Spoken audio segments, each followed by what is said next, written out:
अंजलि की उम्र लगभग 30 साल हो चुकी थी। वो एक स्कूल में टीचर की जॉब करती थी।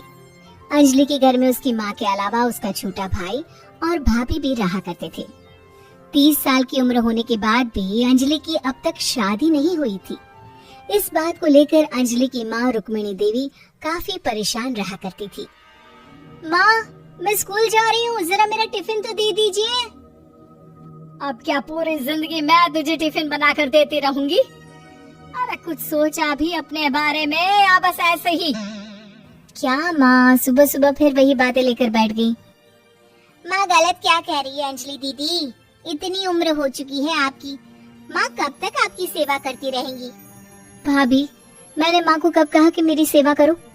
वैसे भी अपना टिफिन मैं खुद तैयार कर लेती हूँ, बस टेबल से उठाकर देने को ही तो कहा था। वैसे अंजलि दीदी, देखा जाए तो टिफिन उठाकर देने की उम्र तो आपकी है। आपका अपना घर परिवार बच्चे होते तो ये जिम्मेदारी आज आप पूरी कर रही होती। एक बात मेरी समझ में नहीं आती, अगर मेरी शादी नहीं हुई तो इसमें मेरी क्या गलती है और तुम सब लोग मेरे पीछे क्यों पड़े रहते हो? अरे कुछ कहना क्या पीछे पड़े रहना होता है? अपने छोटे भाई को देख, तुझसे 3 साल छोटा है लेकिन 2-2 बच्चे खेल रहे हैं आंगन में। मुझे आप लोगों की कोई बात नहीं सुननी, जा रही हूँ मैं। और आप में से किसी को मेरा कोई काम करने की जरूरत नहीं है, मैं खुद संभाल लूंगी। इतना कहकर अंजलि वहाँ से चली जाती है। शाम को जब अंजलि अपने स्कूल से लौटकर घर वापस आती है तो उसने देखा कि पड़ोस वाली निर्मला चाची वहाँ पर बैठी हुई थी। क्या बात है अंजलि बिटिया, नौकरी करके वापस आ गई? जी चाची जी, कैसी हैं आप? मैं तो ठीक हूँ बेटा, तुम बताओ शादी के बारे में कुछ सोचा या नहीं? अरे रहने दीजिए ना, इससे तो शादी की बात करना ही बेकार है। कुछ भी कहो तो गुस्सा करती है, बात बात पर आंखें दिखाती है। माँ, आप ऐसा क्यों कह रही है? मैंने कब आप पर गुस्सा किया?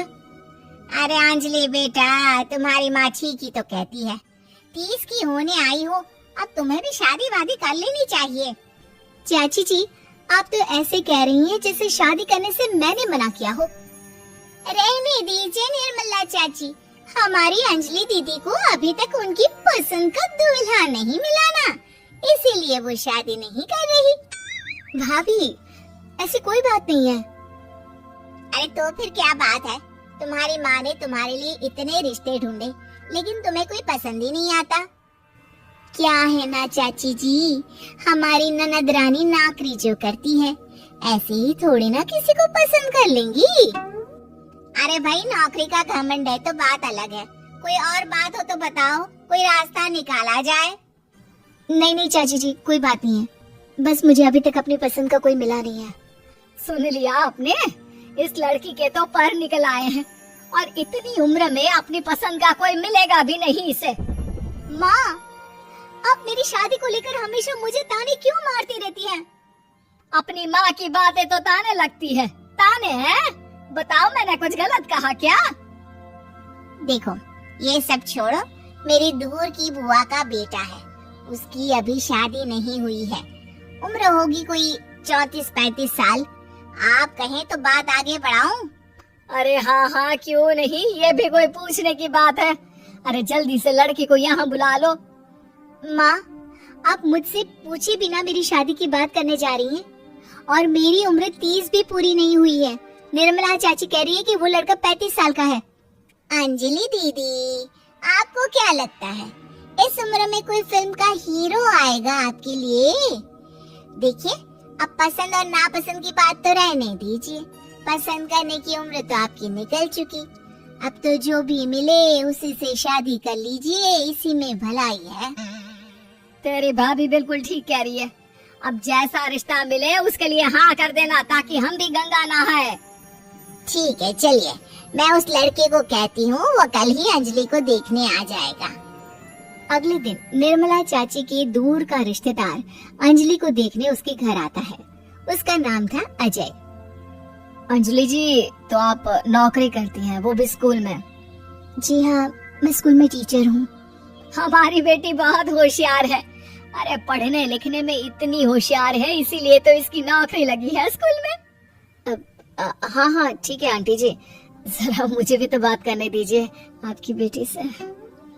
जी पूछिए ना, क्या पूछना चाहते हैं? अंजलि मैडम, ये तो बताइए कि आपने अभी तक शादी क्यों नहीं की? बस ऐसे ही, कहीं कोई रिश्ता पसंद नहीं आया इसलिए। लेकिन क्या मैं आपसे पूछ सकती हूँ कि आपने शादी क्यों नहीं की? अंजलि, क्या कर रही हो तुम? लड़कियों को इस तरह की बातें नहीं शोभा देती।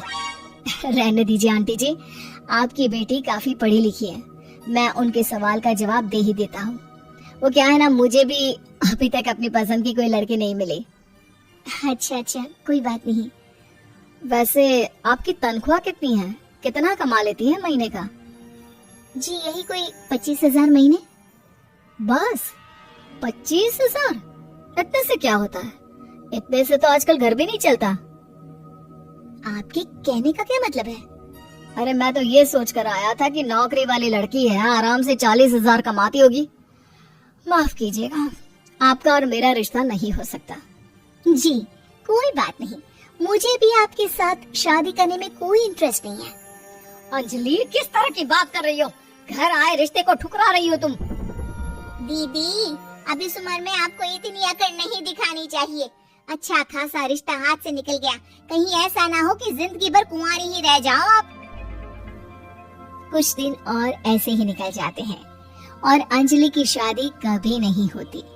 अंजलि के परिवार वाले बिंदास उसे ताने मारते रहते हैं, लेकिन अंजलि एक बड़ी नौकरी की तैयारी करती है और उसमें सिलेक्ट होने के बाद अंजलि को एक बहुत बड़ी नौकरी मिल जाती है। अब तो दीदी के नखरे और भी ज्यादा बढ़ जाएंगे भाई, अब तो इतनी बड़ी नौकरी जो लगी है, अब इनकी शादी होने से रही। माँ, मुझे नौकरी के लिए दूसरे शहर जाना पड़ेगा। आप जानती हैं ये बहुत बड़ी जॉब है और इसमें पैसे भी बहुत ज्यादा मिलेंगे। अच्छा, कितने पैसे मिलेंगे बेटा? माँ, मुझे हर महीने 90,000 सैलरी मिलेगी। क्या? अरे वाह वाह, ये तो बहुत अच्छी बात है। लेकिन फायदा क्या?